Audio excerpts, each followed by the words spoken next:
Olá, amigos do agronegócio. Você já sabe que a nova Volkswagen Amarok é a nossa parceira aqui do Agro 360. A nova Amarok V6 tem 5 anos de garantia. Essa é bruta de verdade, com a tração 4Motion que garante estabilidade e segurança em todos os terrenos. A maior capacidade de carga útil da categoria, sem falar no espetáculo das novas grades frontais e faróis em LED. Mas a Volks não parou por aí. A Amarok V6 tem o motor turbo diesel mais potente da categoria. São 258 cavalos com a função Overboost, que atinge até 272 cavalos. É potência demais. Não dorme no ponto, hein? Passa numa concessionária Volkswagen, faça um test drive na picape carregada de força bruta. Eu garanto que você vai se impressionar, assim como eu estou me impressionando. Se o seu cavalo treina diariamente em altas velocidades ou em baixa velocidade, porém de 6 a 12 horas por semana, e ainda participa frequentemente de competições, ele tem uma demanda de atividade muito intensa e precisa de uma ração especial que é a Performance Atleta.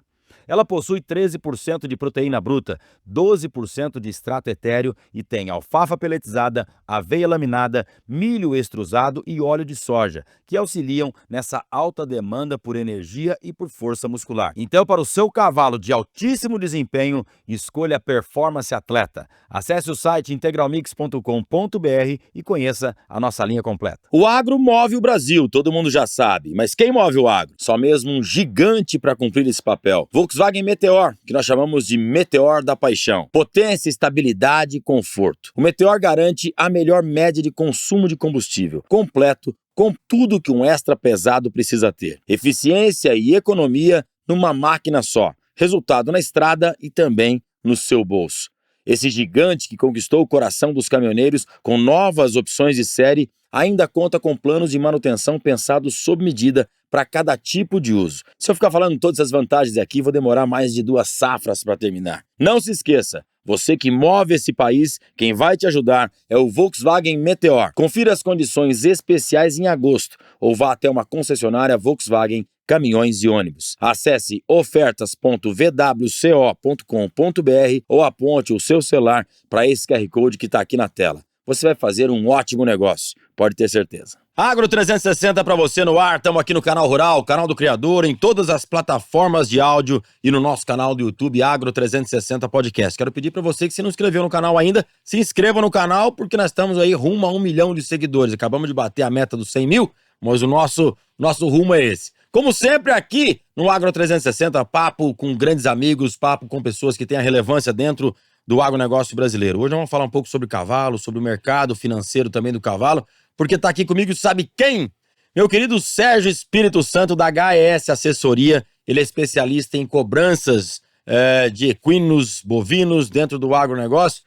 Ó, todo mundo chama ele de pai. Posso chamar você de pai? Claro, fica à Por que vontade. veio apelido de pai? Rapaz, eu acho que foi de eu chamar os meus amigos de pai. Ô, pai, você chama tudo de pai? aí eu virei o pai, né? O apelido, mas pode me chamar com a vontade, rapaz. Bom, você é especialista em recebíveis. Exatamente. A sua Exatamente. empresa, a HES Assessoria, faz isso. Exatamente. Animais adquiridos em leilão, só parceria com leilões ou com os criadores? Com os criadores. O que eu digo que a gente faz, né? A gente cobra cavalo e cobra bovino de elite, né? Cobrança. Animais de elite, porque na pecuária não tem muito essa cobrança parcelada, essa coisa mensal como O gado como comercial tem, é mais o gado comercial avistão. é diferente, É mais avistão. Então é o bovino de elite e o cavalo, sobretudo, temos algumas outras raças já no portfólio, mas sobretudo o cavalo quarto de milho, que é 95% da carteira da HS Assessoria hoje. Certo. Mas a sua história com cavalo não é com a HES Assessoria. Não, é muito mais antiga. Como é que Ô, Rafa. começa a história do velho pai ou do Sérgio Do Espírito velho Santo? pai. A história com o cavalo, eu vou ter que voltar lá no comecinho pra explicar isso aí. Eu acho que assim, a primeira paixão de toda criança, de todo nenezinho ali, é a mãe, o pai, né? São os familiares. Que não foi diferente comigo, né? Meus pais, né? Claro, são minha primeira paixão. E a minha segunda paixão, que é a primeira paixão reconhecida, é o cavalo, entendeu? Então, assim, eu desde quando eu comecei a ter, assim, minhas primeiras memórias, já era apaixonado por cavalo. E como é que eu sei explicar isso, verbalizar? Coisa que eu não sabia há tempos atrás. Quando eu era muito pequenininho, eu acho que ali 3 anos, 4 anos por aí, meu pai já tinha uma pequena propriedade rural, um sítiozinho, e até tirava leite nessa época, na cidade chamada Mirandópolis, do lado de Araçatuba, onde é que eu moro onde que eu resido hoje, né? Onde mora minha família. E nós íamos pra casa dos meus avós, que era lá, nessa cidade chamada Mirandópolis, todos os finais de semana. Então nós íamos aos sábados e voltávamos aos domingos. E a gente ia pra lá pro meu pai cuidar desses pequenos sítios. Meu pai não vivia da produção agrícola nessa ocasião ainda, né? Porque meu pai era funcionário público, tá? Posso até contar isso depois, história legal. Só que de manhã, os carroceiros passavam na frente da casa do meu avô pra entregar leite na antiga Nestlé, que tinha um ponto de coleta dentro da cidade. Era diferente de hoje, não tinha esses tanques resfriadores em cada propriedade. Era o latão de leite mesmo. Era latão de leite. Passava na carroça o latão de leite. Vai, Nem era caminhão. Nada, carroça. Mas você não é tão velho assim. Rapaz, eu vou falar a minha idade que eu não tenho problema nenhum com isso. Eu tenho 42 anos, Rafa. Isso aí deve ter sido 87, mais ou menos, que eu tô te contando. Aí eu dormia no casa do meu avô de sábado pra domingo, assim como minha família toda. Tem uma irmã, meus pais e tal.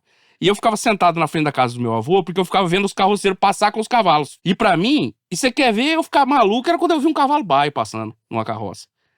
Um cavalo baio da crina preta, do rabo preto. Eu ficava maluco, sabe? Então, assim, eu sempre fui apaixonado por cavalo, mas sim, muito antes de pensar em ser advogado. E nem sonhar e nem imaginar que um dia essa paixão ia se comunicar e ia virar parte da minha profissão, entendeu? Então é muito interessante essa coisa, né? Que é muito, muito novo, desde muito pequeno, sabe? Você tinha o que você falou? Quantos anos? Eu acho que uns 4 anos aí, por aí. Eu já comecei a me despertar. Eu sentava com meu avô, assim, domingo de manhã na varanda da casa dele, meu avô materno, que eu tinha uma ligação muito grande pra ele. Hoje já não tá com a gente mais, né? Meu avô Paulo. E eu ficava sentado ali desenrolando, cara, vendo esses cavalos passando ali. E tipo, passava o alazão, passava o castanho e tal. Eu lembro muito bem assim, de eu falar, nossa, avô, aquele cavalo ali, aquela pelagem e tal. Hoje eu não sei, né? Tenho, né? Animais. Você falava que era o quê? Laranja? Não, eu sei lá que eu falava, eu não lembro. Meus meninos mas hoje eu não lembro se eu falava. Eu gostei daquele laranja. Rapaz, mas eu vi um cavalo baio puxando uma carroça, eu ficava doido. Eu falava, rapaz, eu vou ter um mau jeito de ter um cavalo baio disso aí. Um dia na minha vida. E continua sendo paixão por cavalo baio? Muito. Eu tenho, assim, uma pequena criação hoje, você sabe, né? E, assim, acho que 80% das minhas éguas são baias, né? Agora, você falou do seu pai, era funcionário público. Meu pai fez a carreira inteira na Secretaria de Educação do Estado de São Paulo. Nada a ver com agronegócio? Nada a ver com agronegócio. Nada dele é minha mãe. Minha mãe fez uma carreira muito, muito, muito, muito bonita também. Sobretudo naquela época, as mulheres. Vou falar também disso já já. Meu pai foi professor. Aí meu pai foi inspetor de alunos. Meu pai foi diretor de escola. Aí meu pai foi supervisor de ensino. Ele foi fazendo essa carreira lá. Aí no primeiro mandato do governador Geraldo Alckmin, meu pai ocupou a diretoria geral de ensino da nossa região, da Alta Noroeste. Meu pai se aposentou como dirigente regional de ensino. Minha mãe fez a carreira inteira dentro da antiga Companhia Energética de São Paulo, a CESP. Então minha mãe é analista de recursos humanos, ela entrou na CESP novinha e se aposentou na CESP. Isso até me permitiu algumas coisas atípicas, assim, né? Então eu morei num lugar na minha primeira infância, né? Desde meus pais se casaram, eu nasci 3 anos depois. E eu morei a minha primeira infância num condomínio na beira do rio. Entendeu? E por quê? Era só funcionários da CESP que moravam nesse lugar. Chama Vila dos Operadores. Hoje tem um... Onde que é? Que cidade que é? É na divisa... fica em Castilho, mas é na divisa com o Mato Grosso do Sul, divisa de Castilho com Três Lagoas. Hoje tem um nome comercial, né? Que é um condomínio... Foi privatizado. Mas antigamente, posso dizer esse nome, era Vila dos Operadores. Eu tenho muito orgulho dessa origem. E cresci ali em contato com a natureza, sabe? Isso que foi muito importante. Eu acho que isso balizou muito do que eu acabei fazendo profissionalmente depois, entendeu, Rafa? Tudo tem uma ligação da infância com o que a gente tá fazendo no dia de hoje, né? Não tenha dúvida. Todo mundo que vem aqui falar com a gente, sempre você vê que tem uma base, algo que aconteceu lá atrás, novinho. Como você tá falando aqui de sentar com seu avô pra ver os cavalos na rua, tá baseado com a sua criação. Com certeza. Ou tá trabalhando com tudo isso aí. Agora, quando seus pais são funcionários públicos e você não tinha nenhuma ligação direta com empreendedorismo... Nem com empreendedorismo, nem com advocacia. Eu não venho de uma família tradicional de advogados, que é muito comum, né, nessa minha geração, porque já foi uma geração de advogados que a carreira basicamente foi suceder os pais, sabe? Nos negócios de grandes escritórios e essas coisas todas. Eu não venho de uma família tradicional, nem do agronegócio e nem do direito. Então, nem do cavalo. E nem do cavalo, Eu, assim, meu pai sempre me apoiou, até em criar cavalo e tal, sempre me apoiou em tudo. Mas ele nunca foi um apaixonado por cavalo. Então ele gosta, ele vê, ele fala, dá um palpite, pô, que água bonita que chegou, que legal, e alguma coisa assim. Mas nunca foi um apaixonado por cavalo. Meu pai, depois de, até só pra ficar mais ilustrado o que eu tô dizendo, meu pai teve uma pequena propriedade lá, um sítio, depois comprou outro sítio, depois comprou mais uns sítiozinhos pequenos, né? Ali em Mirandópolis tudo, que eu acho que era sonho do meu pai. Eu acho que naquela época também, meu pai é de 1948, sabe? Eu acho que naquela época também o sujeito conquistar um pedaço de terra, ainda que comprado, pequeno, era uma segurança pra ele, sabe? Ainda é, de certo modo, mas é assunto pra outra coisa, eu acho né? que naquela ocasião era um sinônimo de segurança. Hoje, já tá mais difícil. Você não tem terra barata Não tem mais comprar, jeito de fazer né? isso, né? Que eles Acho que os fizeram lá. nossos pais e avós fizeram lá atrás, hoje tá bem mais difícil de Com fazer. certeza. Aí meu pai, depois de um tempo, ele vendeu essas propriedades menores, comprou uma propriedade que é em Lavínia, que é do lado de Mirandópolis, praticamente tô dentro da cidade, tô a 8 quilômetros do asfalto, uma propriedade um pouquinho maior. Hoje a gente tem a pecuária de corte, já não é mais leite, né? A gente tem vaca de cria lá. Hoje eu tô à frente da operação. Meu pai tá já com uma idade avançada, né? Mas eu tô à frente da operação, mas ele continua Ele que dando... manda lá. Nossa senhora, ele, o que o homem falou, ele é lei, entendeu, Rafa? Você Sabe toca como é que é? a parte de cria é o quê? Pouca coisa, não é muito grande. Não é muito grande. Não é muito Quantas grande. cabeças? Ah, cara, a gente conduz mais ou menos umas 100 vacas de cria lá, sabe? Monta natural, um sistemão sítio ainda, sabe? Não faz IATF? Não faço. Não faço ETF, não faço inseminação artificial, porque a gente tem um problema na minha região de muita falta de mão de obra.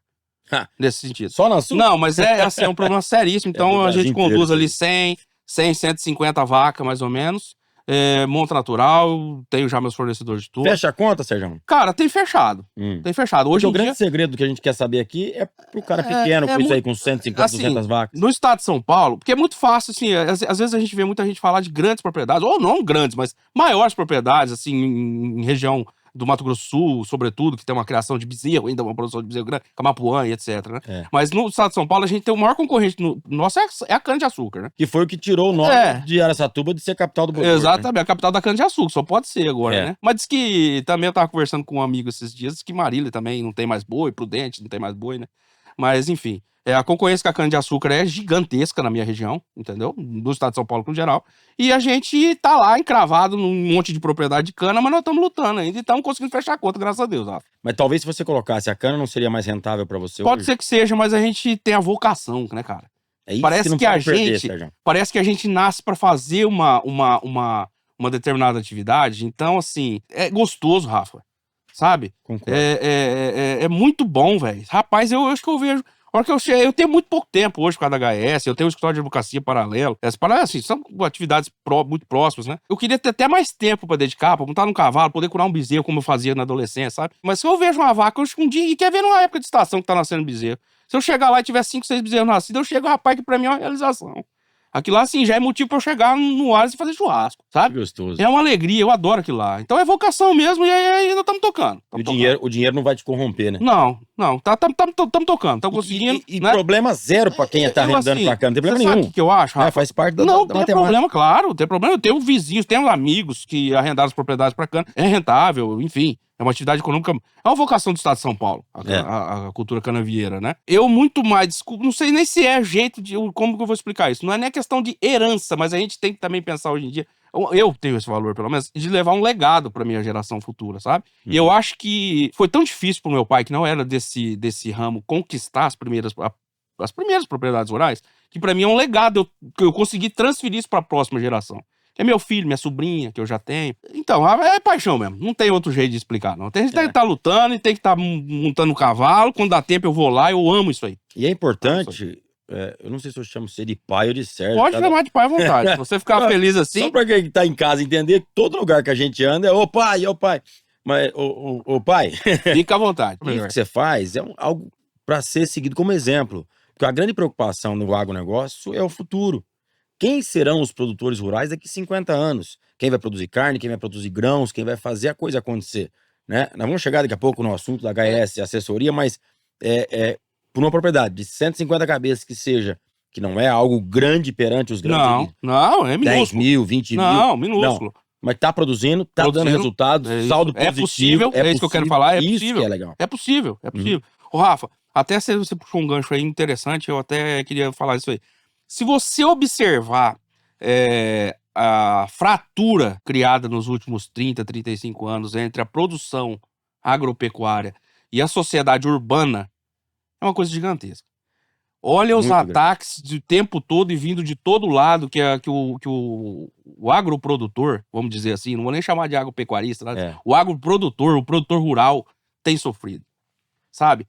E como é que a gente chegou num ponto tão agressivo desses polos, que a gente, enquanto sociedade, nós enquanto sociedade, eu quero dizer, alguns da sociedade, estão criticando quem produz comida. Então, assim, nós não estamos falando de criticar orientação sexual, que são assuntos polêmicos, enfim, criticar política. Não estamos falando de partido político, não estamos falando nada disso. Nós estamos falando assim, Estão falando de pauta como... racista, não estão falando Não de nada. estamos falando nada disso. Nós estamos falando de como que a sociedade chegou num ponto que ela pode criticar a produção de comida. Rafa, na década de 90, nós éramos mais ou menos 4 bilhões de habitantes no mundo. 35% mais ou menos passava fome. Tá? Tô falando em linhas gerais. Hoje, nós somos 8 bilhões de habitantes no mundo, se eu não estiver errado, né? Não sou antropólogo, não sou geólogo, né? Não é da minha área. Mas, e 10% só passa fome. Então, como que nós dobramos a população mundial e nós reduzimos em mais de 1/3 a fome no mundo? Produzindo mais alimentos no mesmo espaço. Certo? Uhum. E onde O mundo não cresceu, né? Não, o planeta continua o planeta é o mesmo. Não compraram um puxadinho de Marte. Não puxaram o mar, não empurraram o mar, ainda não. Colocaram um pouco de areia lá no sul, né, pra aumentar a praia, mas é pouca coisa, não deu diferença significativa ainda, né? Nisso aí. Então, como que foi possível isso aí? Produzir mais no mesmo espaço que a gente tinha. E como que foi possível fazer isso? Com incremento de tecnologia. Certo? E esse incremento de tecnologia trouxe tudo isso aí, cara. E agora você vê, agora ser atacado na música, ser atacado rapaz. Então, assim, na internet você não abre um site se não tem uma crítica com o produtor rural. Denegrindo, sabe? Isso me deixa muito triste, sabe? De ver a sociedade, assim, caminhando nesse sentido. Assim, pra ser sincero, Rafa, assim, hoje nós temos minha vida mesmo, assim, meus pais são aposentados públicos, como eu disse, né? Eu tenho minha profissão, sou advogado, a minha irmã tem a profissão dela, a carreira dela. Nós não precisamos daquilo mais. Você como forma financeira. Da fazenda. Ninguém vive daquela propriedade, sabe? Uhum. E nunca viveu, nem meus pais, e a gente também continua não vivendo. É o que eu digo muito assim, eu comento muito com a minha esposa, eu quero levar pro legado para a próxima geração, pro meu filho, dizendo assim, pô, ó, isso aqui tá lá, foi muito cuidado, e eu espero que continue sendo. Porque nós vamos conseguir pular uma geração. Você sabe que a maioria das fazendas no Brasil, elas não duram 3 gerações? Sei. Entendeu? Não dura 3. Então assim, eu quero que dure muito, sabe? Eu quero que dure muito. Por isso que eu me esforço pra caramba, cara. Eu adoro pra caramba, adoro. E nessa questão que você falou eu não sei onde foi essa chave que foi virada pra passar a odiar o produtor rural, né? Que se for pensar direitinho, só precisa ter 2 neurônios pra saber que se o agro parar, o cara da cidade tá ferrado. Naquele momento de pandemia, que ninguém sabia, naqueles primeiros dias que ninguém sabia o que fazer, nós, produtores rurais, estávamos numa segurança incomparável. Ninguém foi lá passar o cadeado na porteira, que nem diz meu amigo Rafael Vilela. Exatamente, ninguém passou o cadeado na porteira. Ele falou, ninguém vai trabalhar. E outra coisa, se a gente caísse lá pra dentro, da porteira pra dentro, todo mundo sobreviveria. Todo mundo. Tranquilo. Certo? Sem novidade. Sem novidade. Tendo água, alimento, a gente produz. Tava todo mundo tranquilo. Exatamente. Então, o que precisa parar de pensar que achar que produtor é milionário e gasta o dinheiro do povo. Mas eu vou falar um negócio a respeito disso aí específico, Rafa. É assim, a gente já constatou isso, nós, enquanto produtores rurais, amigos de produtores grandes, entendeu? A gente já constatou isso, né? Isso que a gente falou agora. Ser alvo de crítica, enfim. Só que agora a gente tem que também pensar o seguinte, o problema já foi posto na mesa. Uhum. Nós já temos o problema. Agora nós temos que arrumar uma forma de debater quais serão as soluções que nós, enquanto produtores rurais, vamos encontrar para sair desse problema. Na verdade, porque a gente já conseguiu entender que ele existe, certo? Agora, é comunicação. Comunicar. Pronto. Eu posso até fazer uma menção aqui a um... Quem deu uma entrevista aqui, ele falou isso desse programa, o Faber, FMX Pecuário. Uhum. É um player, um veterinário super importante, trabalha com muita vaca no Mato Grosso. E ele falou assim, Rafa, a respeito da música. Eu não esqueci do que ele falou. Até conversei com ele depois sobre esse... Faber Monteiro. Esse Faber Monteiro, exatamente. FMX Pecuário. Ele falou assim, estão vendendo uma imagem ruim do agronegócio, inclusive na música. Quem que você acha que consome uma música que a letra... Agora eu vou polemizar aqui, será que o nego vai ficar... Tem problema. Vou ser cancelado na internet. Aí. Ninguém cancela. Vou ser cancelado na internet. Nunca pensei que eu pudesse ser cancelado na internet, mas eu vou falar isso aqui de qualquer jeito. Bicho, como que você acha que um produtor... Bom, vamos pegar. Como que você acha que um jovem da periferia de uma grande metrópole recebe a notícia que vem de uma música e fala assim, eu estou em cima da minha Dodge Ram, jogando dinheiro pro ar e com um monte de mulher. Não somos nós, produtores rurais, que consomem esse conteúdo. Não. Eu tenho um monte de amigo que tem Dodge Ram. Sabe? Tô falando de uma marca, nem sei se eu podia aqui. Uhum. Nossa, aqui é Amarok. E tudo bem, eu tenho um monte de amigo que tem Amarok, eu tenho um monte de amigo que tem caminhonete luxuosa. Você tem muito mais amigo que eu que tem caminhonete luxuosa. Você já viu algum amigo nosso, um produtor rural sério, subir em cima da caminhonete, ficar jogando dinheiro e falando que e Não. falando que a Dodge Ram custou tanta caminhonete ou não sei o quê. Isso aí não existe, Rafael. Não. Se existe, é um ou outro, uma minoria tão pequena, cara, que Que é não nos irrelevante. É uma minoria irrelevante que não representa a classe produtor rural. Só que é esse produto que está sendo embalado e está sendo vendido nos grandes centros urbanos. É. Entendeu? Como quem desmata Exato. ilegalmente não nos representa. Exatamente. Como não quem representa. faz de trabalho escravo não nos representa. Não. Nada disso nos representa. Nada disso. Né? Você acha que olha, rapaz, a maior satisfação que eu tenho quando eu chego no Ares, eu tenho um canarinho sentado na árvore, uns bichinhos pastando, eu gosto muito de ave, eu tenho ave exótica lá, no quintal, sabe? Uhum. E fica ali os passarinhos comendo junto. Você acha que alguém vai ficar desmatando árvore, cortando árvore, tirando mato, acabando com mata ciliar, destruindo nascente? A única coisa na minha região aqui no interior do estado de São Paulo lá, que estraga nascente é porco, que virou uma praga. Não, que a gente poderia até falar a respeito. Problemão aí. Problemão ambiental, que a gente poderia até dar até um podcast, mas não vamos nem entrar nisso aí. Quem estraga nascente lá é o Java Porco. Eu nunca vi um cara, vizinho meu, chegar lá com uma patrol lá, uma escavadeira e cavar uma nascente. Eu nunca vi isso acontecer. Não. Então, assim, eu não sei se eu tô prolongando muito no assunto lá do Nada. negócio, em vez de falar do que a gente veio falar, mas. Aqui é pra bater papo. Bicho, não tem pensa assunto comigo. pra O maior ativo que o produtor rural tem hoje é o solo. Você acha que o cara vai ficar pondo fogo à toa? Você acha que o cara vai ficar deixando erosão à toa? Pra quê o cara vai fazer isso? Isso não tem lógica mais, Rafa. É. Lá no passado, houve no Brasil um programa de incentivo é desconhecimento mesmo, Rafa, desse povo. Um incentivo as pessoas irem pro Centro-Oeste. Lá, de fato, teve um Abrir incentivo terra. governamental, abrir terra, aí veio a Embrapa, que em 1970, 74, não sei, que é a fundação da Embrapa, Centro-Oeste, depois, que viabilizou economicamente a produção agropecuária no Cerrado, né, brasileiro.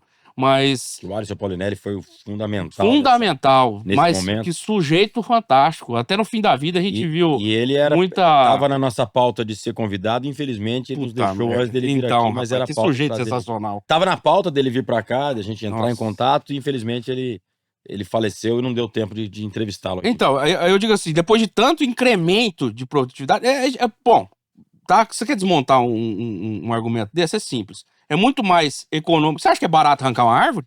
De jeito nenhum. Meter diesel e corrente, que nem fazia na década de 70, desmatar. O negócio que é desmatar é lucro. É lucro aonde?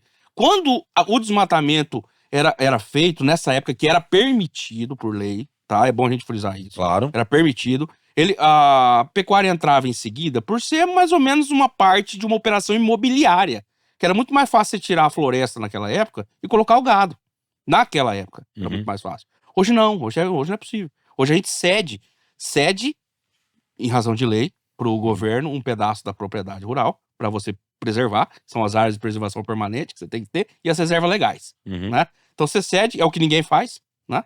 Não é o que ninguém faz. Você acha que um sujeito vai dar 20% do terreno da casa dela? Não dá. Não dá. Então é só o produtor rural. 20 aqui no Sudeste, né? Vai subindo lá, vai Não, 50, e assim, 80. eu não tenho dado, mas ó, vamos falar de terras preservadas no Brasil rapidamente. Nós temos áreas de preservação permanente no Brasil como um todo, área de preservação permanente, unidades de conservação, né? E terras indígenas. Uhum. E onde que tá a maioria da floresta preservada? Dentro das propriedades particulares. E quem que toma conta e quem é responsável? O próprio produtor, ué. O produtor. Se tacar fogo, a culpa é sua. Pois é.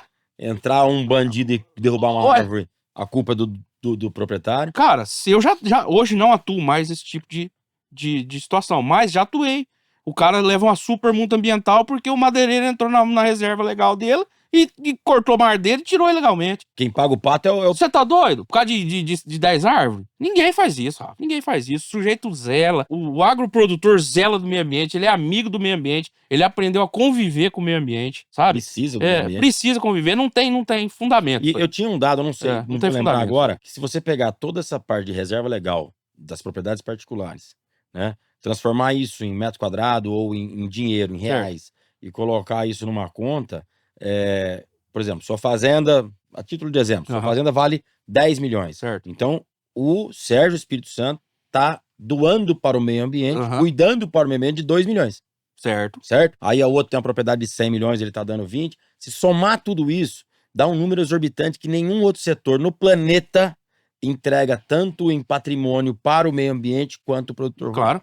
Eu lembrei de outra passagem interessante. Não só o produtor não tem causado danos ao meio ambiente, como nós já estamos entrando numa geração de agroprodutores que estão trabalhando a sua operação no sentido de serem produções carbono positivo. Sabe quem falou disso aqui? Lembrei, o Pelep. Peleco. Peleco, da Roncador. Da Roncador. Bicho, então, assim, a pastagem bem manejada não só sequestra carbono do meio ambiente, ela devolve. Devolve. Porque a planta tá em crescimento. Então, assim, é desconhecimento mesmo, e eu acho que a gente tem que trabalhar no sentido de melhorar a comunicação, parar com esse negócio sabe? Não adianta mais reclamar. Nós já temos o problema. Açúcar também. E agora nós precisamos arrumar um jeito de comunicar para nós resolver o problema. Porque não tem um problema. Ninguém tá fazendo nada errado. Não, eu falo assim, o problema da fratura existente entre a sociedade urbana, sobretudo dos grandes centros, e a agropecuária. É isso que eu quis dizer, né? Melhorar essa comunicação. Agora, sabe o que eu descobri aqui agora? Você tá atento em todos os episódios aqui do Agro 360. Assisto? Nossa senhora. Não perde um, né? Não, eu assisto todos. Sabe por quê, Rafa? É justamente, nós já estamos falando de comunicação. Eu acho que o Agro hoje é a maior plataforma de conhecimento para você levar as pessoas menos informadas disso. Porque vocês poderiam trazer grandes técnicos em todos os assuntos, mas não é esse o objetivo. Vocês trazem aqui pessoas comuns, que têm histórias comuns, histórias que dão resultado. E sem roteiro, viu, gente? Não, que... Nós vamos falar de cobrança de cavalo e boi, e agora estamos falando de meio ambiente. E eu nem sou autoridade disso, eu tô falando a grosso modo. É opinião, tá? Claro, né? Com todo respeito, né? Claro. Até maior dos especialistas que eu nesse assunto. Até os especialistas, já que eu não sou especialista nesse assunto, né? Mas você falou que você defendeu um pouco dessa área? Defendi. Produtores nas questões ambientais, né? Questões ambientais. Pouca coisa, Rafa, pouca coisa. Vamos voltar um pouquinho pra minha vida, pra gente chegar num que eu quero até tocar nesse assunto aí. A gente morou nesse condomínio na beira do rio, a gente já voltou lá atrás da conversa. Então, é um barato, não né? Tem problema. É um barato isso aí. Daí minha família resolve mudar para Araçatuba, porque eu fui aprovado no vestibular de Direito lá e minha irmã queria estudar na escola melhor. E lá a gente não tinha acesso a uma escola de nível superior. A gente estudou dentro do próprio condomínio, numa escola da própria CESP, né? Era até no final do regime militar, era um negócio fantástico, de cantar hino todo dia de manhã, sabe? Era legal, sensacional, foi sensacional nossa criação nesse espaço aí. Vila dos Operadores. E por que você escolheu Direito? Rafa, eu assim, volto à história da vocação, sabe? A minha mãe sempre ficava, não, você fala bem e tal, não sei o quê, gosta muito de ler, eu sou um leitor, assim, compulsivo, sabe? Eu sou um leitor compulsivo, eu amo ler, desde sempre. Minha mãe achava que isso, naquela ocasião, isso era importante para os profissionais de ler. Hoje mudou tudo, a gente pode até falar um pouco disso aí, mas hoje mudou tudo. Mas naquela época era muito importante, sabe? Então minha mãe via aquelas características que eu tinha e ela incentivava, meu pai e tal. E um belo dia, meu pai, acho que não sei nem se ele lembra disso. Olha, foi bom você me perguntar isso. Que eu não sei nem se meu pai lembra disso. Eu perguntei pro meu pai assim: ô pai, se você pudesse escolher assim, você ia fazer o quê? Ele falou: eu fiz normal superior. Meu pai fez a primeira coisa, que foi pra virar professor. Porque era a única coisa que tinha. Tinha isso ou tinha aquilo, na minha época, né? Aí meu pai, ele dirigia a van dos estudantes pra ir pra Mirandópolis. Meu pai é de Mirandópolis, São Paulo. Até Andradina, que é meia hora. Meu pai dirigia a van pra não pagar a mensalidade da van pra poder fazer faculdade lá. Meu pai é filho de imigrante português. Uma dureza, né, velho? Um monte de irmão. Então foi. Não passou fome, não passou, mas passou apertado, sabe? Na realidade, da minha mãe era um pouco melhor. Meu avô já era comerciante, tinha uma loja de sapato na cidade. Era um pouco mais macio, né? Vamos dizer assim, né? Mais macio, né? Aí um dia eu perguntei pro meu pai assim: pai, se você tiver, dá pra você escolher, né? Ele falou assim: eu ia ter feito Direito. E eu fiquei com isso na cabeça, sabe? Eu tinha uma vocação, assim, eu gostava muito de animal, queria também mexer com veterinário. Aí fui trocando uma ideia com meu pai, com a minha mãe, ao longo de alguns anos, assim, mas eu nunca tive dúvida. Nunca tive nenhuma grande dúvida. Claro que um adolescente, ele pensa em algumas outras opções, mas eu nunca tive dúvida, Rafa. O dia que eu coloquei na minha cabeça que eu ia cursar Direito, aquilo nunca voltei atrás naquela decisão. Não sabe? voltou, era nenhuma vez. Eu não tinha plano B, plano C, nada. Eu só andei pra frente, sabe? Eu peguei, eu fechei o olho e fui fazer faculdade, cara. Eu sou aprovado no vestibular, né? Eu sou formado pela Universidade de Toledo. Na época que eu me formei, eram as Faculdades Integradas de Toledo, que tinha Araçatuba, Bauru, Presidente Prudente. Hoje essa instituição foi vendida há muitos anos já para grandes grupos, né? Ela era uma faculdade, uma empresa familiar, comandada por uma família de Araçatuba, sabe? Então era uma coisa bem regional. Era um curso de Direito muito conhecido na época, muito respeitado na época. Aí estudo lá, entro, mudo para Araçatuba, mudo eu. A minha irmã vai cursar, que era colegial, hoje não sei nem o nome hoje. que é o similar ao primeiro, segundo, terceiro colegial da nossa época. Ensino médio hoje. Ensino médio, aí foi ensino médio. Eu acho que é isso mesmo. Enfim, se a gente estiver errando, eu tô errando por pouco, vamos dizer assim, né? É. Pra desenrolar a conversa. Aí eu começo a fazer faculdade, no primeiro ano eu vou trabalhar no setor de... eu vou estagiar, né? Eu vou pedir emprego, pedir pra trabalhar de graça, porque é diferente do que se pensa hoje, né? Eu fui pedir pra trabalhar de graça na prefeitura da cidade, no setor de execuções fiscais. Então agora já estamos partindo pro negócio da cobrança. Você vê que eu já cobrei de tudo, inclusive imposto. Imposto? Eu fui trabalhar na execução fiscal, cobrar IPTU. Aí eu fico o primeiro ano de faculdade ali na execução fiscal da prefeitura de Araçatuba e cursando direito de manhã. Termino o primeiro ano de faculdade, vou pro segundo ano de faculdade. Comecinho da faculdade de direito é muito complicado. Porque eu não sei, né, rapaz, eu vou polemizar de novo aqui, Vai, né? que nós vamos cancelar você. Bicho, eu vou polemizar de novo porque eu depois fui professor e tal, hoje não sou mais, mas enfim, depois eu vou chegar nisso aí também. Mas eu vou polemizar de novo. É insuportável o começo da faculdade de direito. Você pôr na cabeça um jovem de 17 anos, ou 18, que era o meu caso, 17, alguns 18, dentro de uma sala de aula, pra você ensinar pra ele teoria geral do Estado, ciência política, filosofia do direito, sociologia, livros de Jean-Jacques Rousseau, Maquiavel, dessa grossura.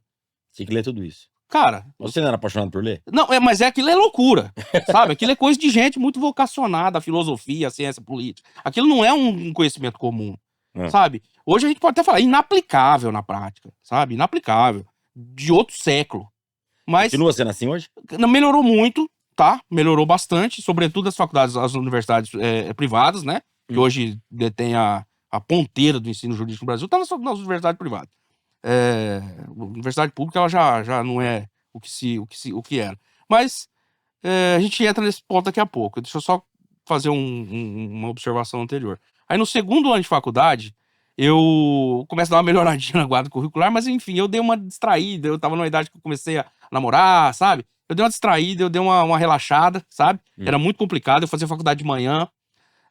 E aí aconteceu um fenômeno na minha vida que eu, assim, eu tenho a maior vergonha dele, por isso que eu vou falar isso aqui. Eu tomei pau na faculdade. Eu, assim, na época, na minha grade curricular, você não poderia carregar 3 dependências. Não sei se isso é assim hoje, tá? Na minha época era assim. E eu tomei 3 dependências. E tomei pau na faculdade porque eu não conseguiria, a faculdade não permitia que eu cursasse as 3 matérias, que eu fiquei em dependência, junto com o ano... Com o terceiro ano. Com o segundo ano, com o terceiro ano que é o caso. Então eu fazia com que eu ficasse mais um ano cursando essas 3 disciplinas. Que era tudo nessa linha aí, de filosofia e trem, só essas coisas, né? Rafa, aí eu digo assim, hoje, olhando essa história da agora pra trás, essa foi a primeira grande frustração que eu tive na minha vida. Imagino. Porque eu sou um cara tão comprometido com o resultado em tudo que eu faço, que pra mim, ter perdido um ano na faculdade, aquilo pra mim foi tipo assim, foi assim, enlouquecedor. Autocobrança, né? Não, nada. Rapaz, comigo mesmo. E eu, assim, eu fiquei assim uns 10 dias, cara, arrumando jeito na minha cabeça de como que eu ia contar aquilo lá pro meu pai e pra minha mãe. Rapaz, aí eu toquei de roda daqui, ajeitei de lá, fui daqui, fui de lá. Eu falei, não tem condições, meu pai paga a faculdade pra mim, eu vou ter que contar isso aí pra ele de um jeito, né? E você vê, e aí às vezes fala assim, pô, o sujeito morre de medo do pai e a mãe. Imagina, meu pai é um amor de um homem, sabe? O pai nunca me bateu de chinelo, sabe? Um sujeito... É questão de honra mesmo. Mas é que pra mim, o exemplo do meu pai foi tão... Meu pai é vivo, graças a Deus, sabe? O exemplo do meu pai é tão forte na minha vida, a presença do meu pai, o exemplo de homem, de caráter, de dignidade é tão grande que eu não arrumava jeito de contar isso pra ele.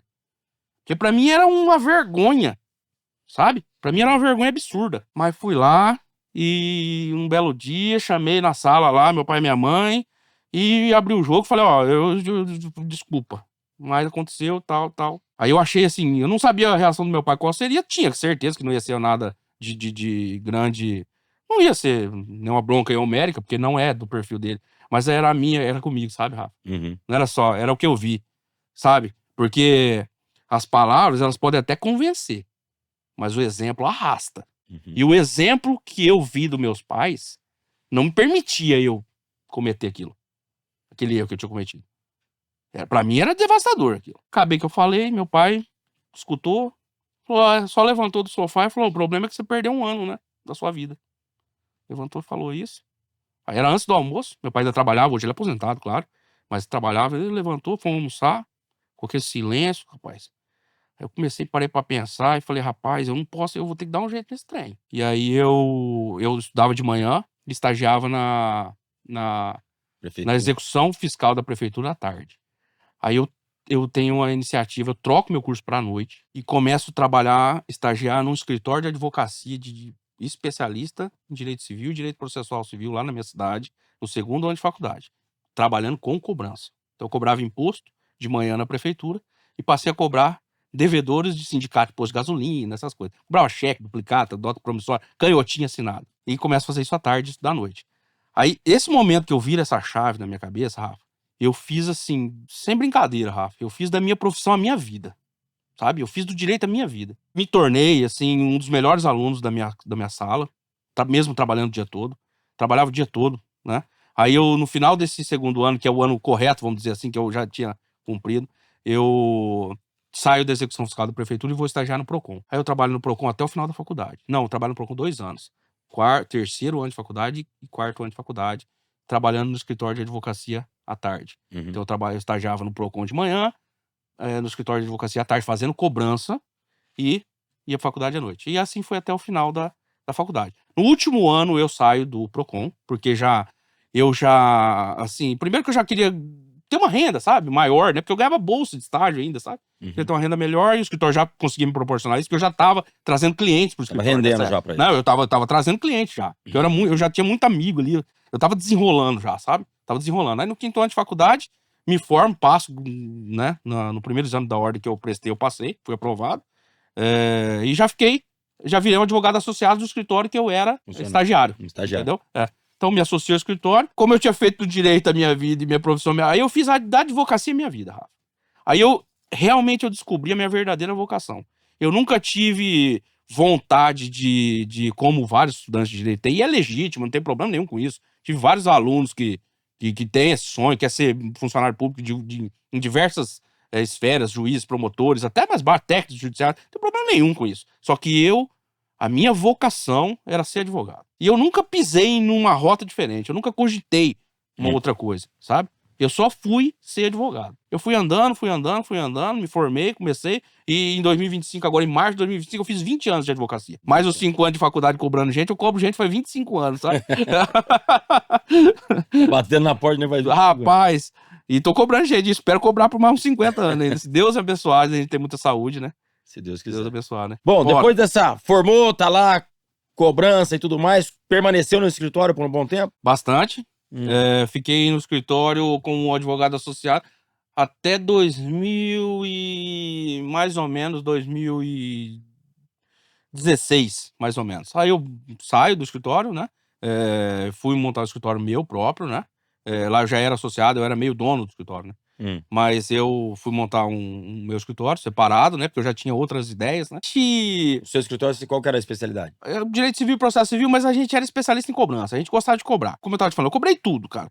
E nessa época eu cobrei coisa de posto de gasolina. Depois eu fui advogar como terceirizado, claro, pra carteira de crédito imobiliário do Banco Bradesco e a carteira de veículos também do Banco Bradesco. Eu cobrei carro, cobrei casa, cobrei fazenda, cobrei coisas que davam em penhor para pegar recursos no Banco Bradesco. Cobrei isso bastante tempo. Depois parei de fazer esse trabalho para o Banco Bradesco, porque o banco mudou, enfim, a política de contratação dos advogados, mudou um pouco a coisa. Minha carreira foi andando, cara. Então, assim, eu nunca tive plano B, então eu sempre tive um norte muito forte. Era simples pra mim. E sabe? o cavalo nesse momento todo? O que aconteceu, Rafa? Eu sempre amei cavalo, montava em cavalo no final de semana, mexendo com gado, tocando essa propriedade, ajudando meu pai, ajudando vizinho, ajudando amigo, tudo. Em nenhum momento parou essa atividade? Nunca parou. Ela diminuiu em alguns momentos, mas nunca parou. Nunca passei longe do cavalo, né? Só que ainda não tinha contato com o universo do quarto de milha como eu tenho hoje. Aí vem um grande episódio da minha vida que eu conheci cavalo quarto de milha. Até por isso que a gente se conhece, né? Em 2018, mais ou menos, tal, não sei o quê, eu já tinha dado uma... O começo de qualquer carreira é muito difícil, mas o começo da advocacia é complicado, porque a gente demora muito pra colher É diferente de um começo de outra profissão, que você, embora tenha uma remuneração baixa, e é justo que seja baixa, tá? Não tô aqui fazendo nenhuma política maluca, não. Tem que começar de baixo mesmo. As pessoas estão muito queimando muita etapa hoje na vida, né? Querendo queimar muita etapa, né?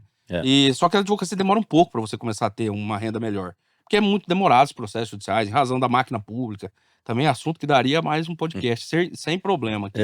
Mas não é o nosso assunto de hoje. Aí eu já dou uma estabilizada financeiramente, né? Aí eu voltei pro cavalo com mais... eu tive um pouco mais de tempo pra fazer isso, né? E voltei a laçar. Eu já praticava, né? Tal, voltei a correr uns boizinhos ali e tal, não sei o que, de forma muito amadora, né? Fazer raiva nos outros, igual a gente fala, né?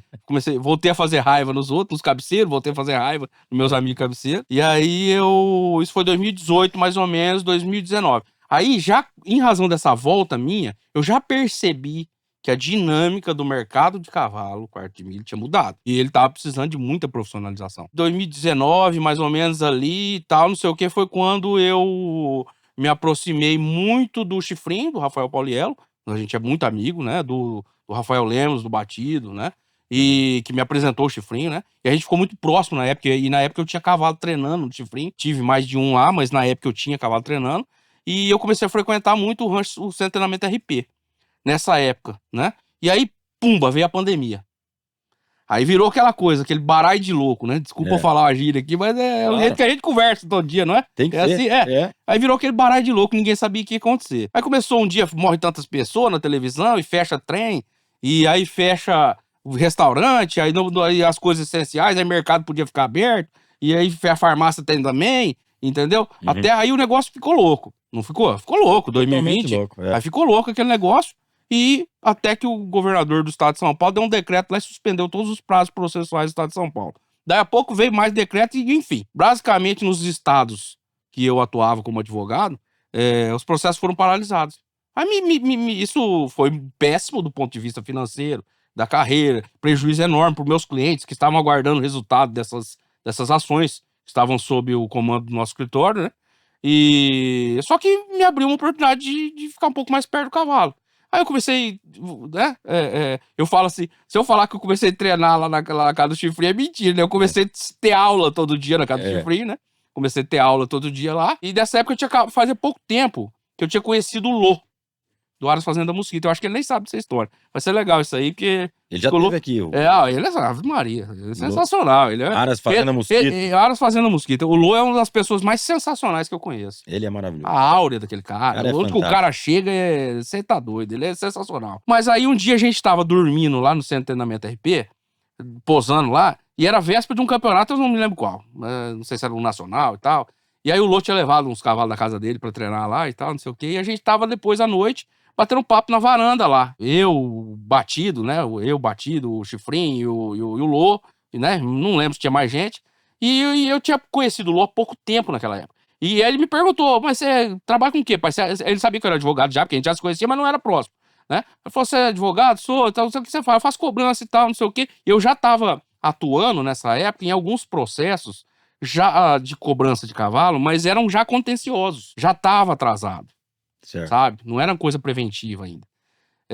Porque eu sempre cobrei, né? Então eu tava cobrando cavalo. Porque aí eu comecei a voltar pro cavalo, me aproximar dessas pessoas. Você acaba absorvendo causas que vêm dessas pessoas, demandas que elas precisam que sejam solucionadas. E aí o Lô escutou, eu falei, ele falou assim, pai, por que você não começa a cobrar cavalo? Isso é 2020, na pandemia. Eu falei, eu já tava cobrando cavalo, de certo modo. Mas já no contencioso, né? Aí eu parei pra pensar e fiquei ali, escutei a conversa e o Lô falou isso aí, me contou episódios, assim, sabe? Que ele já tinha presenciado na vida dele. O cara cria cavalo, eu falei, vocês me livram, é pioneiro. Ainda vindo do pai dele ainda. E aí eu parei pra pensar e falei, rapaz, esse negócio aqui vai dar certo, né? Aí o que eu fiz? No escritório de advocacia, eu montei uma empresa paralela ao escritório, que conta com toda a minha assessoria jurídica. Sabe, eu tenho advogados contratados hoje, Rafa, mas eu, nessa questão do cavalo, eu faço questão de estar na frente, ser um soldado de linha de frente da HS, porque a necessidade do cliente de cavalo é totalmente diferente da necessidade de todos os outros setores que eu cobrei, entendeu? O escritório continua funcionando Normalmente. Só que tem lá dentro Só que lá dentro eu tenho um HS, que são pessoas especializadas em mexer com cavalo e com gente do cavalo. A cobrança de cavalo, ela é muito específica, Rafa. Ela é totalmente diferente. Você fala, pô, você trabalhou com cobrança há 25 anos, você acha que ainda é diferente. Quando eu advogava pro Banco Bradesco, você não o banco não pergunta e o banco não se importa quem é o dono do carro. Se o dono do carro tem família, se o carro vai ficar a pé, ele vai tomar. E é direito do banco, não tô aqui defendendo o inadimplente, não, pelo contrário, eu sou da linha de frente da recuperação do crédito, não do defensor do inadimplente. O banco não pergunta se você tá pagando a tua casa própria. Ele só vai tomar. É direito do banco. Tá tudo certo.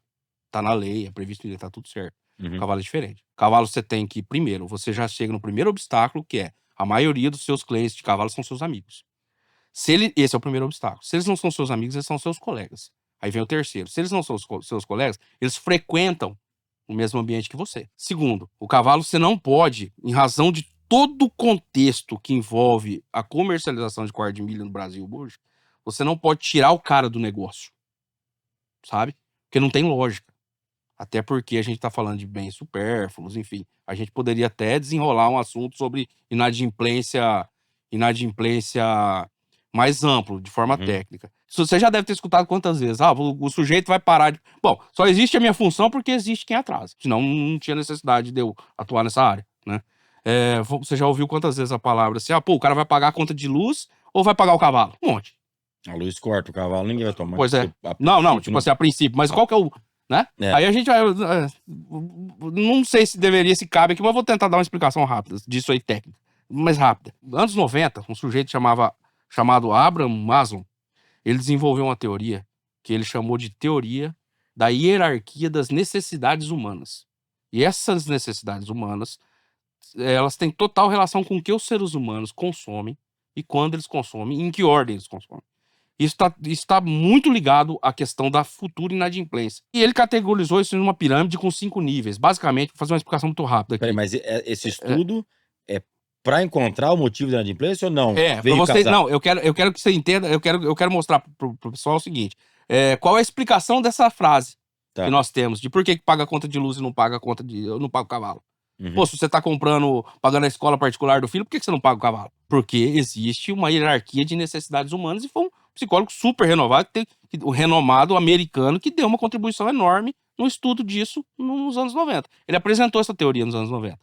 É uma pirâmide, basicamente, com 5 níveis. No primeiro nível estão as necessidades humanas básicas. No segundo nível, necessidades humanas de segurança. Ele classifica dessa forma. Terceiro nível, necessidades sociais. Quarto nível, necessidade de autoestima. E no último nível, necessidades de, vamos dizer assim, elementos de felicidade, autoafirmação e reflexão. Na base dessa pirâmide, segundo a teoria do Maslow, estão as necessidades básicas, tipo comida, água, você dormir, porque o corpo entra em colapso se você não dormir. No segundo nível, segurança, você tem uma casa própria, você tem uma sensação de segurança pública, você pode andar na rua. Essa é a segunda coisa que o ser humano quer e consome, entendeu? A gente entra no terceiro nível, que é o nível das relações sociais, que é a necessidade do ser humano, enquanto um animal gregário, de pertencer a grupos, igrejas, clubes, associações. Aí já começa a entrar o cavalo como consumo nessa categoria. Na terceira categoria. Aí nós temos a quarta categoria, que é a categoria da necessidade da estima. A estima é a autoestima, o que eu penso sobre mim mesmo, e o que as pessoas pensam de mim, que é aquela estima vinda de fora, que também é muito presente no nosso meio. As pessoas compram cavalos para se relacionar. Então, o cavalo quarto de milha, um cavalo de performance, um cavalo de exposição, qualquer que seja, que acaba sendo o caso, ele está inserido no terceiro e quarto nível, na hierarquia de necessidades humanas. Então, ele sempre vai ter...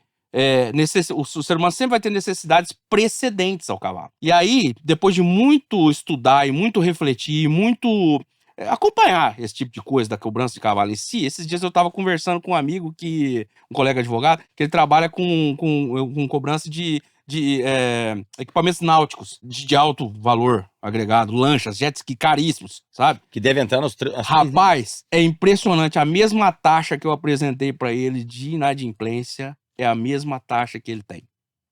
Verdade. E você vê como é que as necessidades humanas, elas acabam prevalecendo e moldando o hábito de consumo, e moldando o hábito de consumo acaba moldando a inadimplência. Porque nessa pirâmide que você apresentou, o cavalo tá na terceira e quarta. Da terceira ou quarta, vamos dizer assim. Ali, ou talvez nas duas. Ou talvez nas duas. Mas pro cara que gosta de produtos náuticos também Na vai estar. mesma estante. O outro que joga golfe vai estar Exatamente, também. eles estão na mesma prateleira. O cavalo está na mesma prateleira que quem tem um grande hobby, um motociclismo, um esporte náutico, está nessa mesma prateleira. E essa inadimplência encontrada nessa prateleira é a mesma, praticamente a mesma em todos os setores, que é muito superior, que não é alta, mas é muito superior à inadimplência de quem tem energia elétrica, quem tem uma casa, entendeu?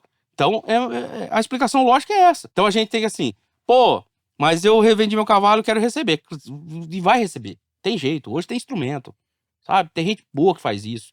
Sabe? Tem outras empresas que prestam isso mesmo. Não, mesmo não, mas um serviço parecido com o que eu presto. E não tem problema nenhum. Tá tudo Cada uma com certo. a linha diferente de Tudo trabalho. bem. E tá tudo bem. E nós temos, de fato, linhas diferentes de trabalho, principalmente as maiores empresas desse segmento hoje. Nós temos linhas diferentes de trabalho, claras linhas diferentes, sabe? E que não tem problema nenhum. E o cliente tem opção. Sabe? Ele pode optar Você por faz- uma ou outra. Você faz adiantamento de recebíveis ou não? Não faço, Rafa. Não faço. Tá vendo? Já é mais uma coisa pra gente falar assim. Eu não faço porque a primeira explicação é que eu não acho viável economicamente, porque a inadimplência continua sendo responsabilidade do tomador do crédito, entendeu? Como é em qualquer empréstimo. Eu não acho uma coisa vantajosa. Só que eu reconheço que algumas pessoas podem precisar fazer esse tipo de serviço e não tem problema nenhum. Como é trocar um cheque, adiantar um desconto, uma duplicata no banco que você trabalha. Eu não acho que isso não é um grande problema. Não é um grande problema. Só que eu percebo também que a antecipação de recebíveis na venda de cavalo em si, ela já não é tão novinha assim, tá? A gente já tem precedente um pouco mais antigo do que... Agora parece que ficou mais popular, ficou mais visível. Mas isso não é tão novo, já existe no mercado e ela não teve tanta aderência. Tá? Ela não teve a aderência esperada, tá? Eu falo isso com conhecimento de causa, porque até as primeiras negociações com os primeiros clientes, eu até assessorei nesse sentido e ela não teve adesão suficiente para se manter. Enfim, mas há pessoas que precisam e não tem problema nenhum. A gente pode precisar. O famoso deu uma dor de barriga aqui, você precisa correr, ué. Claro. Quem financia a equinocultura brasileira? É o criador de cavalo. Criador de cavalo. E não é negócio. assim a própria a cadeia, é o criador de cavalo. Porque o veterinário você paga à vista, a ração você paga à vista, o feno você paga à vista, tudo à vista. E você recebe naquele jeito que você vende em leilão. Tem algum problema? Ah, Sérgio, mas você acha que é um problema vender em 30, 40, 50? Problema absolutamente nenhum. O problema não é esse. Entendeu? Ele não tem problema com isso. E isso não é um problema. O mercado se consolidou dessa forma, sabe? E ele vai se desenvolveu dessa forma. E ele vai continuar se desenvolvendo dessa forma. Isso não é o problema. O problema é como você vai fazer uma gestão de risco, como você vai atuar num mercado que você sabe que existe o risco de inadimplência. Então a gente parte desse princípio. Existe um risco percentual. Então você tem que lidar com esse risco. Ou você vai sair do mercado? Não, o cara do cavalo não sai do mercado. O cara que é apaixonado por cavalo, ele não sai do cavalo. A paixão, o network, o relacionamento que se tem ali é maravilhoso. As pessoas Você tá doido. se envolvem de uma tal maneira que acaba ficando realmente um mercado periódico, que tem os aventureiros que entram e acabam precisando sair, não se consolida no mercado, mas é muito gostoso. O relacionamento é maravilhoso. Demais. E você sabe o que eu quero falar sobre? Você falou de aventureiro. Eu tô agora para nossos amigos criadores, que nós temos bastante, graças a Deus, bastante amigo criador de cavalo. Eu tenho clientes e amigos, e você clientes e amigos, e clientes que viraram amigos e amigos que viraram clientes, né? Essas duas coisas, né? Mas assim, eu acho que às vezes vale desmistificar uma coisa. Não pense o criador de cavalo, e é isso que eu não quero que meus amigos e meus clientes pensem, que a inadimplência está só no mercado de trabalho. Ela não está. Não. Não, a inadimplência existe nesse ramo. Nessa mesma prateleira que eu coloquei a lancha, o jet ski, tá o cavalo.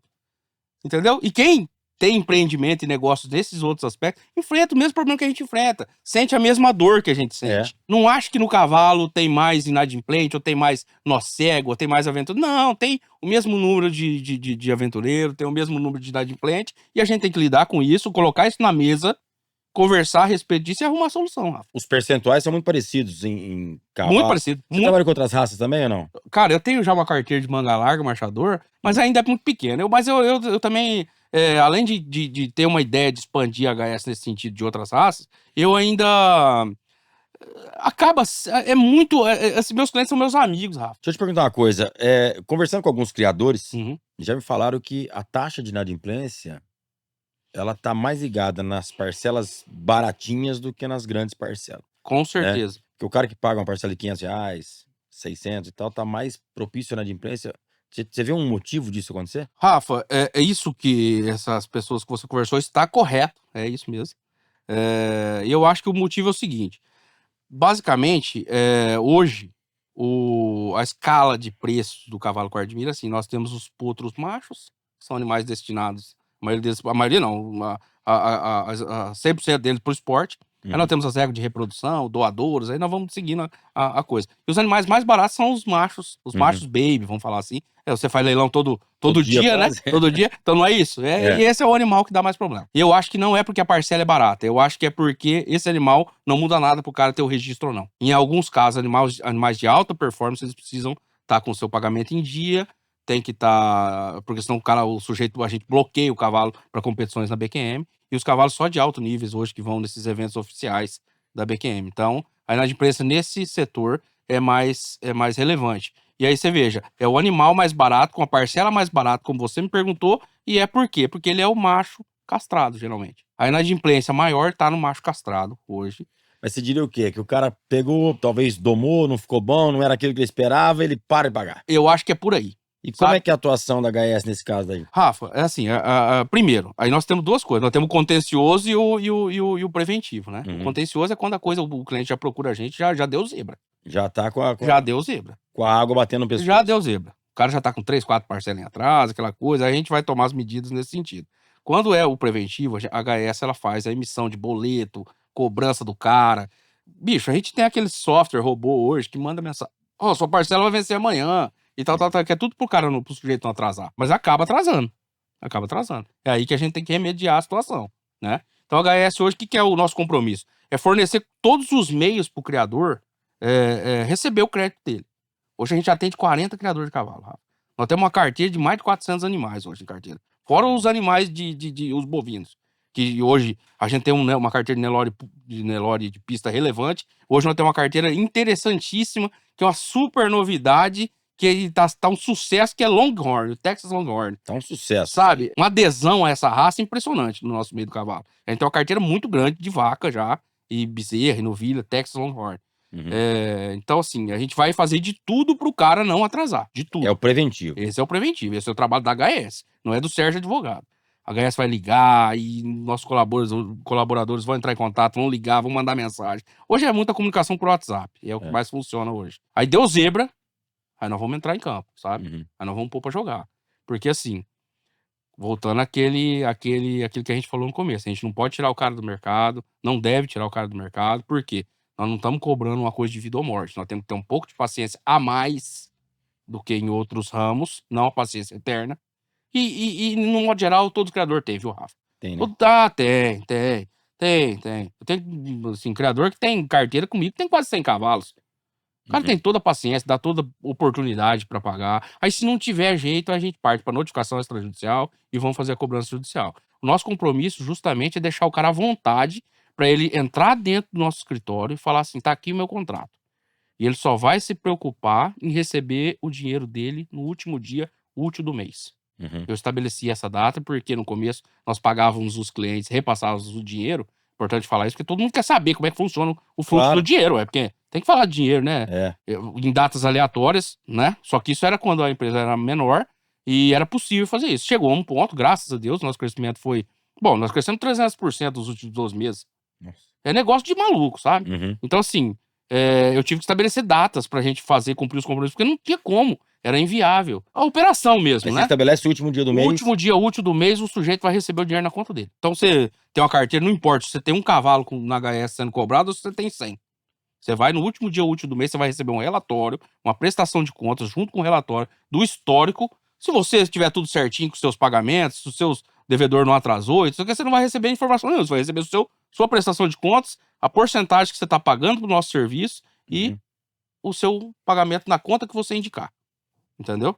Sem burocracia, sem nheco-nheco, não tem nada. É simples. Porque o fluxo do negócio, cavalo, principalmente o quarto de milha, onde eu tô mais ligado aí, mas as outras raças também são em 50, 40 parcelas, né? Sim, com certeza. Mas o segredo é fazer carteira. O segredo do cara é fazer carteira. Fazer carteira. Né? Então você tem leilões anuais dos grandes criatórios, além dos outros leilões que eles colocam também como convidados, mas é fazer carteira. Então você consegue colocar pelo último dia útil do mês, O cara que tá sabe na que ele mão vai, da HS vai estar lá. vai estar lá.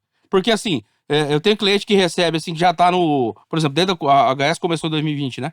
Então, assim, de 2020 para 2025, eu tenho cliente que fez 5 leilões nesse tempo. Tem cliente que fez mais até um pouco mais. E assim, eu tenho o cara recebe, tem gente que paga dia 10, tem gente que paga dia 13, tem gente que paga dia 17, e assim, operacionalmente, isso aí fica muito difícil controlar, né? Então, assim, a gente fecha a conta. Basicamente, a gente fica 5 dias por mês, Rafa, dentro da HS, prestando contas. Então a gente começa no dia 25, mais ou menos, fechando essas planilhas para entregar pro cara mastigadinho. Então, assim, se ele tá com algum problema de atraso, ele vai receber, inclusive, um relatório do que tá sendo feito. Ó, esse cara tá em atraso por causa disso, conversamos com ele tal dia, a promessa de tal dia ele pagar e tal, e a gente vai monitorando isso. Pra quê? Pra gente ter um termômetro pra balizar o produtor, o criador de cavalo, pra hora que ele precisar executar o contrato, às vezes é necessário, não tem jeito, ele ter fundamento, entendeu? E assim, quando a inadimplência já se perpetuou, tecnicamente, a gente já chama de inadimplente contumaz. É aquele sujeito que já tá com 3 parcelas em atraso para frente, tá? Eu tenho clientes que preferem já tomar atitudes mais severas antes e tenho clientes que preferem esperar mais um tempo. Não tem nenhuma diferença prática muito grande com relação a isso. É mais questão de o cliente se sentir bem e não tem problema nenhum. O cara esperar 6 meses atrasado, 3 meses, 1 mês, não tem problema nenhum. Os procedimentos jurídicos serão os mesmos. A partir de 90 dias de atraso, eu acendo a lanterna, sabe? Eu acendo o alerta pro cara e falo, opa, isso aqui vai dar zebra. A gente sabe, Rafa, que o cara que deve pra um não deve pra todo no cavalo. Não tem jeito. A rádio peão a rádio peão é instantânea, sabe? Então, se o sujeito tá devendo pra um cliente, ele vai dever pra outro e a coisa anda rápido, sabe? A notícia anda rápido. Aí que é a hora do cliente estar bem assessorado pra quê? Pra gente chegar na frente. Nós, na questão da cobrança do cavalo, nós temos 2 opções. Agora eu já tô partindo pro contencioso, tá? Então o sujeito já atrasou. Já não temos mais o que fazer, sabe? Agora nós precisamos já usar do judiciário. Ou a gente faz a busca e apreensão do animal, que é o mais falado, ou a gente executa o contrato, que seria tecnicamente igual executar um cheque ou uma nota promissória, uma duplicata mercantil. Porque o contrato nada mais é do que um título executivo extrajudicial, que tem a mesma força de um cheque, com regras específicas lá dentro. Eu, particularmente, eu acho que a busca e apreensão aí já é mais uma linha de pensamento um pouco diferente de algumas empresas concorrentes da HS. Para mim, a busca e apreensão, ela é o último recurso que eu tenho. Você fala assim, mas você não faz? Faço muito. Mas ela é o último suspiro. Porque eu parto do princípio, primeiro, se o meu cliente vender o cavalo, ele não serve para ele. Ou ele não serve, ou ele precisa escoar a produção. Você acha que um sujeito que produz 50 potos por ano, ele quer pegar um poto de volta? Às vezes. Não, mas só se fosse para resolver o problema. Mas isso não é o comum. Se você der a opção para ele, você quer pegar o poto de volta ou você quer receber o dinheiro? Ele vai falar, eu quero receber o dinheiro. Claro, porque o negócio dele é esse. Exatamente. Né? Então é nessa linha que a gente trabalha.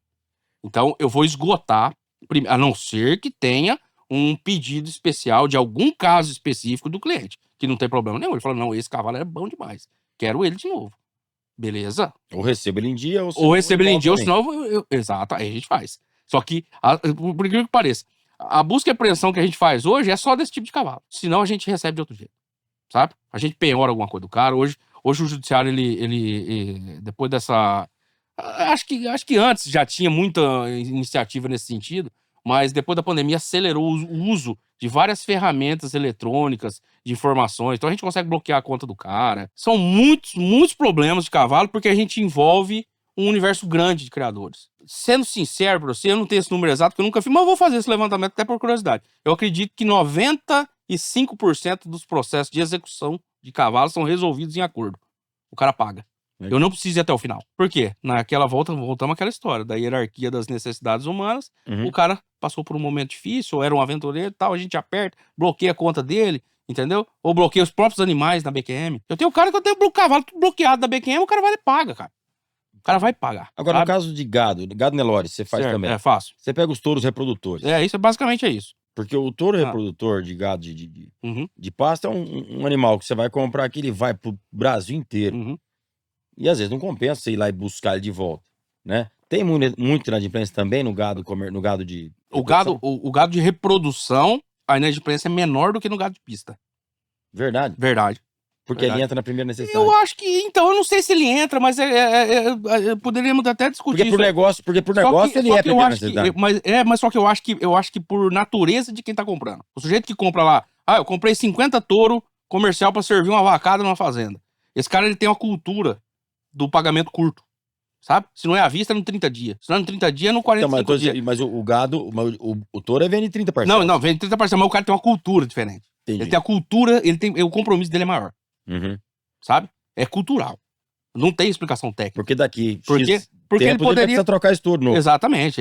Isso vai acontecer. É cultural, sabe? Uhum. É cultural. Na pecuária de corte, mesmo o touro vendido em 30 parcelas, a inadimplência é muito menor do que no cavalo. Metade. Você tem um percentual pra falar? Metade.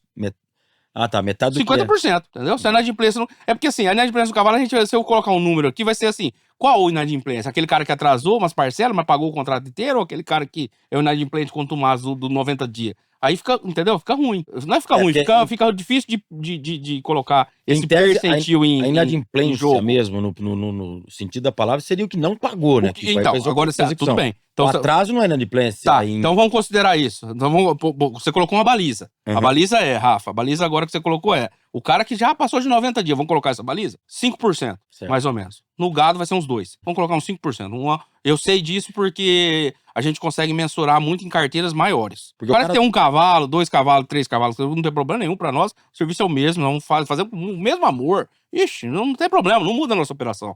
Sabe? Não muda nada, absolutamente nada a nossa operação. Nós só vamos receber o dinheiro o dia que a gente receber o dinheiro pra você. Entendeu? Não muda nada a nossa operação. Só que numa carteira maior a gente consegue ter uma possibilidade de saber quantos % que atrasou, entendeu? Fica mais fácil. O cara que tem 2 cavalos. Tipo, 50%. 50%. Aí corrompe o índice, entendeu? O índice fica... Agora, no caso do gado, os produtores desses touros que são vendidos Brasil afora, é o mesmo formato de pensamento de carteira. Mesmo formato. E exatamente. Esse medo de vender pro Brasil inteiro, frete grátis, que é tradicional no gado também. Tradicional. Essa inadimplência, seja ela 2% ou 3%, ela tem que estar embutida no custo do E ela tem... Mas é isso que tá. Assim, se a gente falar disso, a gente tem que conversar disso. O produtor tem que chegar e falar, bom, eu tenho um problema aqui com 2% ou com 5% que seja, vamos colocar isso na mesa. Vamos estudar isso aqui, vamos arrumar um jeito de diminuir essa inadimplência.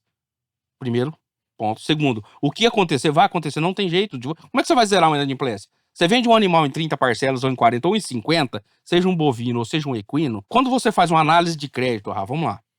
Vou começar do começo, nesse aspecto. Você não é um filme da vida do comprador. Você tirou uma foto. Você tirou uma foto daquele momento. Qual que é aquele momento? Você pega um score, várias ferramentas que hoje tem disponível. Isso é muito simples hoje. Não tem que ficar maquiando, falando que eu sei quem paga. Nada, isso é muito simples. Se eu pago ferramentas no meu escritório avançadíssimas, que não foi eu que desenvolvi, sabe? Eu pago por mês e vou lá consulto o cara, eu sei a vida inteira dele. É simples. Hoje, aquilo é um retrato. Eu posso apresentar esse relatório pro meu cliente e dizer, esse cara é confiável. Hoje. 40 pagamentos, eu não sei se ele vai ser confiável. Nem eu e nem ninguém, sabe? Às vezes nem ele mesmo. O cara é um produtor rural, deu uma baixa na soja, aí o negócio deu um atrasado, um industrial, não sei o quê. Como é que você vai mensurar isso? Você não vai mensurar. Você não consegue mensurar. Não dá pra futuro. ter uma garantia. Não. Então, já que existe a possibilidade de inadimplência, nós temos que conversar a respeito dela e arrumar um jeito de equalizar esse problema. Entendeu? É meio que seja no fluxo de caixa, no valor de venda. Ou a gente vai... Ou o sujeito que acha que o cavalo... Quanto que esse cavalo custou pra você? Esse cavalo me custou tanto. X. Mas eu preciso ter uma margem de lucro. Justo. É negócio. As pessoas têm que ter lucro. É normal. Não tem problema. As pessoas têm um medo. Assim, hoje... Não é nada que as pessoas tenham medo. Eu acho que até a grande mídia colocou um medo de falar de dinheiro das pessoas, parecendo que é um crime. As pessoas... ganhando tanto é problema. Não, você tem um custo de produção de um potro de X, você tem uma expectativa de ganhar X mais 1, certo? E contando que a inadimplência vai ter que ser X mais 1,1. A gente vai ter que equalizar a conta. É simples, sabe? É sentar e ajeitar, sabe? Dá pra ajeitar. Agora, seu escritório tá aberto, o HS tá aberto pra... outras raças, que todas as assistindo raças aí que não mexe nem com quartilha. Não tem nenhum. É assim, a questão é que a maioria dos clientes são clientes de cavalo quarto de milha, não muda nada. Pelo relacionamento, né? Em razão do relacionamento, é só essa a explicação. Tecnicamente não mudaria nada e Enfim, eu estamos acho aí que para atender todo mundo. o grande negócio também é você fazer a intermediação entre o vendedor e comprador, que por vezes podem ser muito amigos, Exato. e você, talvez na minha ótica, posso estar errado, mas você inibe uma possibilidade de uma trinca entre os dois, porque a cobrança está na mão da HS, Você né? tira a possibilidade da trinca que você falou, dos dois, e ainda você não tira o cliente do cara. Cansei de intermediar situações que a gente não podia tirar o cara do negócio porque o cara acabou pagando depois de uma dificuldade e voltou a comprar do criador. Então assim, você não pode tirar o cara do negócio. Você tem que deixar ele... tem que estar Isso aí, ligado no meio. não, isso aí você tem que ser do cavalo pra você entender isso aí. Qual que é o cara que você... Qual que é o botão que você aperta? Qual que é o parafuso que você afrouxa? Sabe? Se você vai agora usar a chave de fenda ou você vai usar o alicate. Você tem que sentir o drama e saber com quem você tá lidando. Então, se eu precisar cobrar o Thiago, meu sócio, aqui, você cobra pra mim. Tá? É eu que cobro. Eu que cobro. Ele já tá bravo comigo, agora quê? há pouco lá, porque eu abri a garrafa d'água dele aqui, ele tá chateado comigo. Deixa eu te falar uma coisa. Criação, você cria... Hoje você tem o quê? Quantos animais? Quantas éguas? Cara, eu rodo mais ou menos com 10 éguas. 10 éguas. 10 éguas. É um criatório muito modesto, né? Uma horta. Mas, não, é Uma hortinha. É, uma hortinha, é muito modesto, mas eu tenho um orgulho imenso, Rafa. Que assim, desde quando juntei a... Bom, desde quando eu tive minha primeira paixão do cavalo, eu tinha vontade de ter um ara, sabe? Eu falava assim, rapaz, eu vou ter uma criação de cavalo, sabe? E eu fui ajeitando, fui trabalhando, fui comprando. E aí minha Zé começou a ganhar no começo, assim, sabe? E você faz pra vender? Produz pra vender? Produz pra vender. Não dá pra colecionar, né? Ainda mais a gente tem terra muito pequena, a gente tem que escoar a produção, mas graças a Deus eu tenho tido um sucesso. Deus tem me abençoado muito nesse ramo, viu? E eu tenho vendido mais cavalo que, assim, no sentido de porcentagem do que eu imaginei, sabe? Hoje você pediu claro que são pouquíssimos animais. É diferente da realidade de um criador que produz muito mais. Que realmente, de fato, ele teria problema para escoar o fundo de produção, né? Mas eu, assim, eu não tenho um ponto para vender, sabe? Eu não tenho. Eu, graças a Deus, rapaz, eu não sei se a gente tem escolhido bem, Deus tá abençoando muito aí, muito bem assessorado, né? Isso é importante. Que a gente tem que estar contando com gente boa. Saber fazer casamento. Rapaz do céu, é o que eu falo. O que eu falo, não. Eu vou parafrasear o Bernardinho do vôlei, no workshop que eu participei dele.